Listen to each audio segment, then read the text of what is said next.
Joshua Tandy. You are, of course, the VP Heath Park. Could you tell us a bit about your time as a student? So, what did you study? What previous experience do you have that makes you think, the best candidate for president? Yeah, of course. So I studied biomedical anatomy under the School of Biosciences. I was a student rep, student chair actually, for all 3 years of my time. Really enjoyed it, always loved student voice, always have, prefect and all of that in sixth form. I also have been in a lot of kind of society involvement, so I was society president and vice president and also the musical director of show choir, so I'm also kind of well accustomed to that sort of environment as well. And yeah, I've been various other things as well, student mentors, working with the university quite a lot across a college level even before I was a VP. So yeah, generally quite a nice spread of things. And I think the most important thing is that I really do enjoy working in the higher educational sector. And in the future, after I finish my term as VP, hopefully, fingers crossed, after my time as president, I really hope to go into the higher educational sector and do it right, because I think there are too many people who don't look out for students, and I want to be one of the people on the top that does. Cool.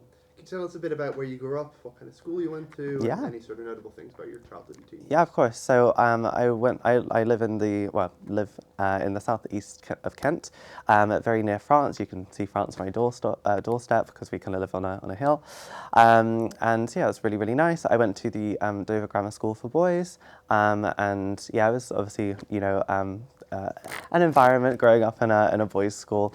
It was a little bit different to some mixed schools, but I think it made me a little bit more, not confident, but a little bit more, persevering, I think. And I think that was, something that was hard, but I think it was a good challenge with that sort of environment, which tend to be a little bit more kind of, hetero kind of centered. And I think, growing up gay as well, that did present its challenges. So yeah, I think that was something that was notable in my childhood. When you think about your life outside of university and the campaign, what does that look like for you? How do you spend your time when you're not running for VP? So yeah, in my spare time, I still do musical directing of show choir, and I really, really enjoy that. I have tons of hobbies, like you'll see probably eventually when I post it on my campaign page, but I do like candle making, I do some photography, probably not as good as you guys, but I do all of that. Obviously I compose my own music as well, and I play piano and I sing, and I teach both of those as well. So yeah, I like my very academic side, and I will hopefully, fingers crossed, go on to a PhD, but I also quite like the duality of creativity, and I think both help each other. Keeping with that kind of extracurricular side of things, yeah. Do you have a favourite social event in Cardiff, whether it's a pub or a club or any sort of social group or anything like that?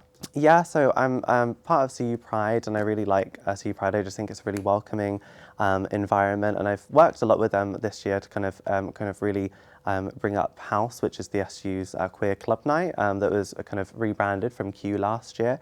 We've done lots of good work, and it's turned out really well. I mean, it's just, it's self-sustaining now in effect, but I've really enjoyed the work that I've done with the community, but also in some senses has been work, but when you take your lanyard off, everyone is just so lovely, and so it's really nice to be able to access that community, and I think I'll definitely have those kind of like friendships after my role, and probably after I finish here at Cardiff Uni. Okay, moving on to your time in VP Heath. You're running against your current president, Maria. Why? I think that over the last year, I've done really well. If you look on what I'm working on the website, you'll see that all of my manifesto points are final stage or completed, and I can guarantee you, and I know that's something that people throw around a lot, but I do not throw around it easily, that all of those points will be completed by the time I finish. And that's not something that is seen a lot as a SAB, and it's because I do work till 6 or 7 every day, and I will put in the hard effort to make sure that I complete what I say I'm going to do. And I'm not saying that anyone else does or doesn't do that, but I just think that I would like to take that up a notch, and I want to work on higher level stuff. And I think that I've proven that I can do Heath Park, and also with the removal of the VP Heath Park position, I think that I can make sure that the transition into a new sabbatical structure really meaningful for both campuses as well. In your time as VP Heath Park, what are you most proud of having achieved? Well, that's such a good question.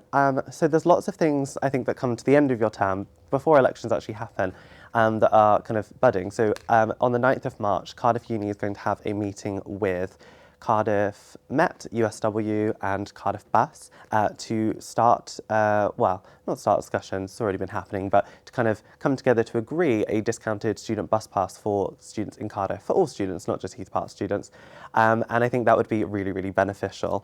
As well as the Heath Park pantry opening up, that was really useful.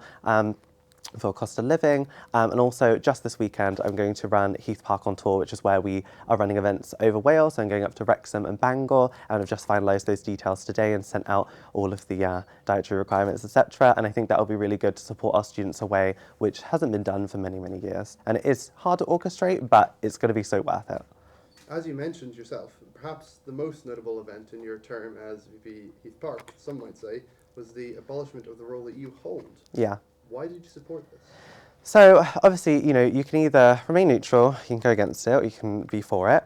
The board's position, as you know, the board obviously is our, you know, our external trustees, our internal trustees, the SABs and the student trustees themselves, was that they needed to do this because of one major reason. So a bylaw came into effect, sorry, actually may not be a bylaw, but there's a rule now in the elections where you have to be of the demographic that you're representing to run for that position, meaning that if that role were to continue, Heath Park students would only be able to run for VP Heath Park, which makes perfect sense, and I think that should definitely be in place. I'm not a Heath Park student. I'd say I've done a good job, but I would say definitely there was a skill curve to learn there and to understand the environment, because I was not a Heath Park student by nature. The only reason I was, I think, helped is because I worked at college level, so I did have experience. The reason that it was removed is because when, if you look in the previous years, only one out of the last 4 years of the SABs were actually from kind of Heath Park. And if that were to kind of, you know, history would repeat itself, which generally we were seeing that pattern, you'd actually probably have no one fill the position entirely, and then you'd only have 6 SABs. And obviously, a SAB does have a specified area. However, the amount of work they do outside of the area generally for a student is quite a lot, and so that would not only place pressure on a now 6-person team instead of 7, but also you're obviously now having no Heath Park representative. Whereas now, if you look in the elections, you've actually got 4 or 5 candidates, I believe, for the current campaign officer positions, which I put through Senate and got passed through Senate. So it has been a beneficial thing, and it should be the case that Heath Park students can and will represent themselves. What do you say to people who feel that those voluntary officer systems which are going to come in are insufficient, that Heath Park student voices may not have been sufficiently heard, and that you, in supporting the path that has gone down as the representatives of Heath Park, have somewhat failed the students that you were elected to represent? I understand that position. I do sympathise with that. I think I would say 2 things. One, you could have no Heath Park representative if the system remained the same, and I think that's a very dangerous road to go down of just, oh, let's see, like, let's chance it, whereas at least this way it is guaranteed. Secondly, the campaign officers, yes, we have those, but there's also a whole host of other things which are in the works and not ready to come out yet. But for instance, robust policy that I'm putting another one through Senate, which is 1 executive committee member for every executive committee is reserved for Heath Park. So there's another form of representation there. And as well as the team itself, I'm working with a nice handover at the end of my position to go not only to the next kind of set of SAVs, whether or not I am you know, elected again or not, but also to the staff that work in the Students' Union. Because take one example, the Freshers' Fair Heath Park was a great success. It was really good. So many stalls and people came up and it was really good. But that work was entirely led by me. If I wasn't there, it simply wouldn't have been done. I could have said, no, I don't want to do it. And that could have been the end of the story. And I just said, yeah, Heath Park students can do whatever. But we don't want that. And now what needs to be the case is that the entire sabbatical officer team will take on Heath Park instead of being one person's responsibility, which realistically secures representation. And at the moment, the current system is very unsecure and unstable. Sticking with the AGM, at that same AGM, and since you've disagreed with the motion to not renew our AGM affiliation, and some of the reasons for that you've voiced included possible losing of discounts for VKs, but people have pointed out that your arguments at the time were misinformed. They say that the worries you have show that you misunderstand the proposal is not to leave NUS Charity UK, but rather to leave NUS UK. Could you clarify whether that position is the one that you still remain firm with, or whether you've changed this in light of that understanding? Yeah, I think I took a deep dive into really understanding what people were saying, because I think we do interact with NUS quite a bit, and sometimes it's hard to take an external view because obviously we are currently part of NUS, and so as SAVs you're quite closely associated with them, and obviously if you're part of something it can be hard to actually go, wait, like I need to take a step back, let me reevaluate. So that's exactly what I did. And obviously I do stand by that there are good commitments that come from NUS in terms of like representing us at a national level and, you know, having the consortium which is actually separate from the charity. And I think, you know, there are, you know, benefits to those. Equally, I do deeply understand what those students said on that stage, and by no means do I stand by NUS in that regard, and they should be, quite frankly, fixing those and amending those. So I will say, as to my current kind of status, I guess, is that I'm going to do exactly what, if you were to elect me for in the capacity that you give it to me. So I'm just going to say that regardless, it's not my decision to make as to whether we should be at NUS or not. Otherwise, they would just ask Maria, and Maria would give us an answer. It is your decision, and that's why it's put to a referendum. So regardless of the outcome, I will work to the best of my ability within the realms of that referendum and do everything in my power to do my job as effectively as possible while still listening to students. In reading of the manifestos of your own and the opponents you're running against, Gair Rhydd has become aware that other candidates have policies to better safeguard and protect student media, as well as their own editorial independence. What are your views and your intentions regarding student media? Okay, so student media is always an interesting one because of the location of them, like within being an independent group and also associated with the SU. So I think obviously in terms of like free speech, let's take that one first. You obviously have, you know, you're an editor. You should be able to obviously write what you want to write. However, because you are kind of aligned with the SU and you are effectively funded from the SU budget, that does, in terms of like the laws, this is just not, it's not my personal view, it's just, this is what is written. You obviously have to be careful, and so that's why, for instance, it's been mentioned to me that apparently you have to send these like SU politics stuff to the team to check that you're not being overly critical or overly unfair or whatever that is the case. So I think that there's that part which is really, yeah, even sabbatical officers, they don't get involved in the democracy side because you can't, otherwise we could effectively rig elections and that's not okay. So we don't really deal with that. And anyone that says that we do needs to take a hard look at the bylaws. In terms of funding, I think that you do have to acknowledge that no other societies get permanent funding every year. However, at the same time, I do think that costs are always rising. And so it's, I mean, I don't know your budget. I'm going to be honest, I haven't looked at what your budgets have stayed or if they've gone down or gone up. But I think that you should have increases in line with inflation. And I think that, you know, as a person who currently sits on the board and will hopefully continue to sit on the board, that you should have those brought through the VP societies. And I would say that we are a whole team. I think the president role in general focuses on a really large demographic of university-wide issues and will help the team. But I would suggest that you elect the right VP societies and communities role for your opinions. Just to clarify, you would, in your view, student media is aligned with like societies. For example, it's not you don't see it almost as a separate. I think it's a community, which is why. So I think obviously you're not a technical society because, for instance, societies can endorse and you guys can't because you've got to be politically neutral.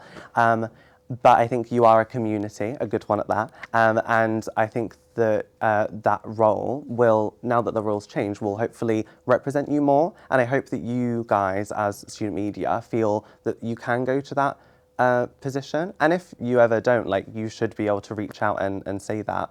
And I'd be more than willing to help you because you should be represented by someone, one of those 7 people. I think that everyone within the university, partly again the reason for VP Heath Park is now there's UG, is that everybody, regardless of any demographic, in that bowl next year will be able to be represented by one of those people. So, funding-wise, our funding would come out of that society's budget, therefore we'd have to bid for it? So I'm not sure. I can always go through it. I mean, I sit on the finance and risk. I sit on finance and risk of the SU as a board member. I don't know exactly where your funding comes from. I assume it's under the activities department, and obviously under activities there are many different budgets. So you have a big one for the AU, you have another one for societies, and yours probably come out of there. And Elaine will probably talk with the head of activities, Paul, about how much you think you need and that sort of thing. But if you are worried about your budget and stuff like that, I would definitely say, get in touch with the SAVs, because they do sit on board members as board members, and they can raise concerns. And I think we are and should be very proud of our student media, and we need to make sure that we are adequately supporting you in terms of definitely, as much free speech politically that you can have away from obviously the guidelines, but also to have the financing to be able to do what you want to do. Sure, thank you. Just to further clarify those positions,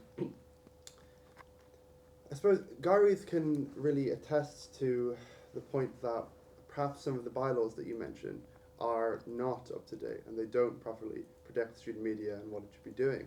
And you mentioned them correctly yourself, but could we just clarify what your position are on those, when we're aware some other candidates are in agreement that those should be looked at and reviewed, possibly led by student media? Yeah, so I actually had this prepared because when it was mentioned to me a couple of days ago, I was genuinely quite intrigued as to what it kind of says. So in terms of, also is a bylaw, yeah. So bylaw 15 says, 15.1, student media will not express comment or criticism or offer opinion about any candidate from the close of nominations until the time of results. 2 is that student media is prohibited from publicising the name, aliases and pictures of any material relating to any candidates in the time period.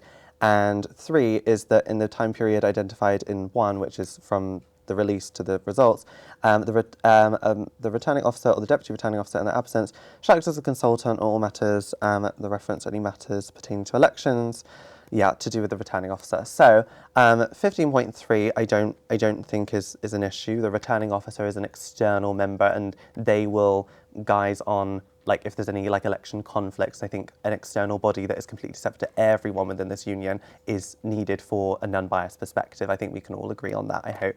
15.2, which is about publicising name and aliases and pictures and relating to any media. The reason that this is done is because of the SU's kind of capability, for instance, for posters. So take posters, we get a certain amount of posters, and if we print any more, that is election fraud, because, if someone was really genuinely well off, you could print so many. And so that is the kind of reason that it's done for. And I think this law is in place for a similar reason. I think it keeps the level playing field fair. And then finally, probably the most contested one is expressing comment or criticism or offering opinion about any candidate. And I think this is a hard line, because I think that obviously you need, because at the moment you can basically just write what I've said effectively, right? You can't say, oh, I don't think he's going to do this, or I think this candidate's really good. And I think it's a difficult one, because as student media, you are effectively tied to the SU in a way that is unlike societies. In my opinion, I would love for you to be able to have the ability to do that. I think it would make you guys more functional in a sense. I think it would be more enjoyable for you guys. And also I think take any other media, they're going to do it. The Tab could do it. They're not tied to us. But I think in a sense, you would have to be very delicate about where your funding comes from. And I think that's causing conflict. So just to finally clarify, and then we will move on from this point, is on the point about student media wanting to be a larger voice on not just the election bylaws, but the wider bylaw set that dictates the behaviour of student media. If you were to be successful, are you willing to hear the student media voice on what needs to be changed, given we're the body most experienced with them? Yeah, I think that if any student can propose changes to our kind of rules. So for instance, AGM, there's been certain things that have been changed or written in, because we are a union for the students. And so I think that if you came to me as president, or, me, after the election's over as VP Heath Park in a month's time, we can definitely get that conversation started. And I would always encourage challenging the current environment and landscape of which you sit, because that is how progress is made. So I would definitely say that if you came to me in a month's time, I'd be more than happy to communicate that with the head of student voice and start that discussion. there may be some hard lines, but there's always ways around things. And I think that we need to make ourselves aware of those. So yeah, I think that we should definitely at least have a consultation. Moving on to your manifesto. Of course. Now. What systems have you undergone in the production of your manifesto? Whose voices have you heard, and why have those voices led you to make the decisions that you have within it? So obviously I'm VP Heath Park at the moment, but I do obviously do a lot of work for CUTV, and I represent students generally all over, as all of the current sabbatical officers do. We represent all students. Through my year of speaking to people and about the priorities that I have seen, and quite a lot of them are, things that I can see actively that the university is either like dropping or trying to improve on, but failing for some reason. Because quite a lot of the time, I'm going to be honest, sometimes the university staff have really good ideas, but they're shut down from upper management, and actually they need people on top, which weirdly in this case is us as student representatives, because we sit at those high levels to help bring these good ideas up. So I think that, yeah, I've seen those examples from the staff who really genuinely care about students, because I think we, hopefully at least we all have a person in our mind that has really the heart of students for them. But the other reason is definitely, or the other kind of aspect rather, is students. And I've definitely been speaking to a lot of students. I've gone to a million events, not only for this reason, because I genuinely enjoy it, and through that kind of passive uptake, being able to really see where student priorities lie. And I think that personally, my manifesto reflects where students are and what they want over the upcoming year. Your first priority is your Student Protection Bill idea, which, via securing formal recognition of students as a vulnerable group, would hopefully allow students to not be left as an afterthought. Some may raise concerns over this idea being your top priority, given its extreme reliance on lengthy, successful lobbying of government policy, over which you have no jurisdiction as president. How would you reassure people of these concerns, and if successful, what would this bill tangibly produce for students? Yeah, so effectively, it has been done with other groups, but not with students specifically in other countries.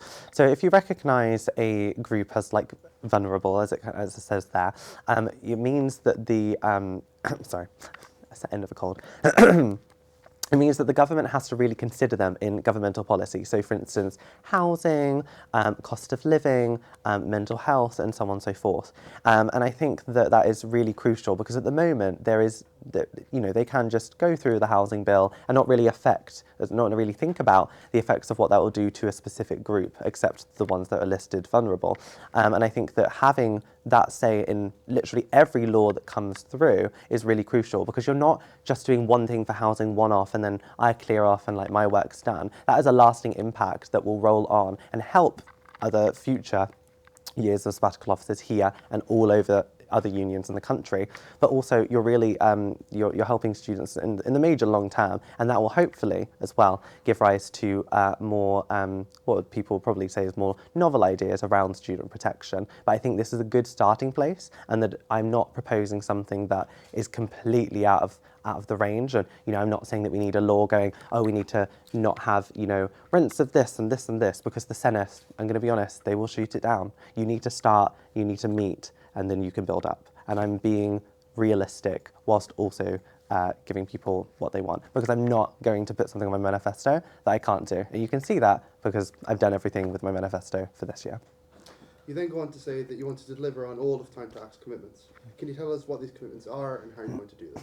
I mean, there's quite a lot of commitments there, but if you go into, they're all accessible online, by the way. If you go into the AGM motions and then you go to the Time to Act ones in the previous 3 years, it'll be all of the commitments in there. Some of them are already done. I think some of them we could definitely, even though they're done, we could do again and improve upon.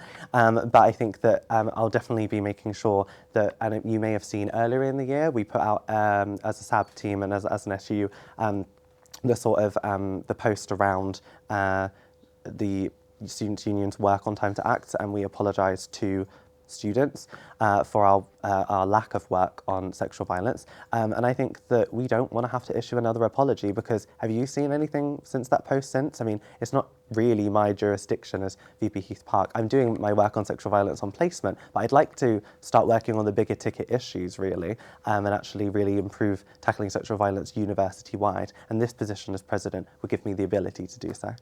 In doing that, is there any specific of those commitments that you feel most passionately about? I think that obviously getting the consent and bystander training is really important. We do have the commitment from the university. However, that is a very slippery slope because the university can commit to something and they can say, yeah, we're going to put it in, but in what capacity, in what way, how truly mandatory will that actually be is a whole completely other kettle of fish. So I really think that we need to hold them to account on things like that they've already committed. And also expanding our Let's Talk Consent campaign. I think the recent motion around having it in freshers is really, really important. We need to be having it at the time where people are coming, and some people genuinely aren't educated on it, and other people need to be educated on it so that then you can say, okay, so you've done this to this person, you've had the training, and now we're going to have you for that. And the university, finally, you'll see in the manifesto as well, needs to hold students higher to account in terms of their commitments around tackling sexual violence. If someone has committed something, you need to follow through with what the policy says. I don't think that the current policy is up to scratch or being followed. So I think we need to review it. We need to make sure it actually is standing for the survivors, but also I think we need to ensure that they're actually doing what they're saying they're going to do, because I think we all know that doesn't happen in a fair few cases. Additionally, with that, you speak of monthly survivor-informed working groups. How do you plan to have these deliver, especially given the emotional costs for victims reliving events, and how are you going to safeguard those people brave enough to come forward? Yeah, so at the moment we have the Tackling Sexual Violence Working Group, and that's kind of what I'm referring to there. But I'm really trying to, at the moment it's a working group that are definitely doing a lot of great things and talking about things and actioning points. But I want to be able to make those points more visible and saying that we are actively doing this and letting people know what we are doing, so that if people disagree, and I think this is the beauty of democracy, is that people can disagree and they can come in and they can help us, making it more visible. It's also not a hugely large group. I don't think we've quite seen the uptake that at least I would be personally happy with. So I want to expand that and get more important things on the agenda there, and have that group not just meet with the SABs, but meet with the university directly and involve the university in those conversations, because there's only so much that we can do to support in terms of, the university upholding their policies and putting in consent and bystander training. I think they need to be able to see how much this means to students, because it means an awful lot, and I think they should be there to see it. You speak in your 9th point about the visibility of delivery, including a so-called policy motion tracker. Could you tell us what this tracker is, how it will be displayed, where, and how you plan to make that happen? So the perfect example is if you look on any of the SABs, what I'm working on sections, you will have like their manifesto point usually, and then you drop down and it's a tracker of all the things that have been done so far. With the kind of AGM current policy tracker, it does obviously state the AGM kind of resolves of what we should be doing, and we do give those resolves and we're held accountable to that in Student Senate, and then those minutes are published. But they're not really that accessible. They're not very kind of, I'm not saying it should be a fun thing to read, but it should be engaging. And I think that we need to be more outgoing with how we are communicating that. So firstly, it would function exactly like the what I'm working on, where you can click on a motion, you can see exactly what has been done with timelines present, and so that means that more students are able to come forward and actually hold us to account, because I think that accountability is a really important thing, but also the most kind of thrilling part of the job. It really sustains me and the other SABs in doing the work that we need to do, and I think that we should be held to account. And then B, I think that we could equally just make more kind of presentable content in the terms of like, let's make a reel about what we've done on tackling sexual violence. Let's communicate that in a format that is fit for kind of today's era, but let's do it in multiple ways. So if someone doesn't like reels, they can read it, but if someone wants a more, easily accessible version, especially in terms of, people with dyslexia who may not be good with reading paragraphs and paragraphs, that's going to be so much better for them. You say on the, the topic of mental health that you want to aim to reduce waiting times by introducing a triage system. How would you respond to concerns that such systems might overcomplicate and slow down the accessing of vital support for those perhaps in quite immediate need? Okay, so basically this is already something that I'm working on as VP Heath Park, and I want to see it through to full fruition. So the current proposal from the kind of wellbeing team is that hopefully what we'll have is triage. So effectively you'd kind of file your case, it would be triage, and it would immediately either go to one of two teams. SIT, which is the student intervention team, which is your immediate support team, or the therapies team if it's non-urgent. Now that triage team will, if you look at SIT's waiting times, they're really good actually. If you need like emergency support and you get in contact with the right people, that's really good. However, it's about clearly communicating that. And at the moment, you have SIT and you have therapies, and they lie very separately. Whereas if you can just communicate one source, and that source can easily just ping that to SIT straight away, and SIT's already doing well, the emergency kind of aspect of that will remain completely the same. It will not affect the emergency waiting times. However, what it will do, and in the kind of statement that the university are working on in that policy, is that it will massively improve the waiting times because the therapies team will basically expand and also have new, you'll see in the manifesto there as well, new kind of novel treatments, of which one they've already started, and I'd like to expand that and look into others as well. Sticking on the topic of mental health, the manifesto also mentions expanding specialist therapy options such as the EMDR therapy. Given funding pressures that sit on the union and the uni and the recent decline of services that once stood like Cardiff Nightline, how realistic do you believe this commitment to be? I think that the university is currently going through a process of which they are trying to crack down on costs, and I think that we all can agree that there are definitely costs that have been mismanaged by university management. I think that they are trying to rectify this, but through the rectification you are going to hopefully make some savings, and I think that these savings can be used for very important purposes. It's not uncommon that the discussion around universities and how much responsibility they have for the mental health of their students comes up, and I think that the university, quite frankly, I think they should be doing it for the students, but if they won't do it for that, they need to be doing it for the legal aspect of that, because at the end of the day, if someone's mental health is poor and they're in that university environment and they can't access support, that is their problem. It's not anybody else's. It's not, obviously the NHS does it as well, but that is their problem and they need to resolve it. Hence, it's really important to have cut waiting times.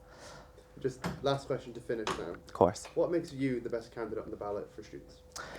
Oh my God, such a good question. I think that personally for me, I love this job. I commit so much to this job, and if you ask any of my friends or the other sabbatical officers, maybe not my opponent just for neutrality purposes, but I truly love this job. I spend a lot of time after hours working with students and doing lots of student things, just my general work that, technically I shouldn't be doing. I'm not being paid for it. And I'm going to bring that same energy to next year for the bigger ticket items. And I think the reason is that I care. And I think the other reason is that I do also have a confirmed master's next year. I think that being in the perception of I'm going to go back into the university realm, not for a selfish purpose, but more of like, I'm going to be able to actively see the issues and I want to fix them. Obviously before I'm there, but also like, it really helps me kind of manage that, expect that, because I can really see when I go back to being a student, this is going to be an issue, and that really propels me into, kind of working. But as they say, I'll be on it like a bonnet, and if you look at my track record, quite frankly, it is flawless, and if you want the same for an SU manifesto, then you should think it's time for Tandy. Tandy, thank you very much. Thank you very much.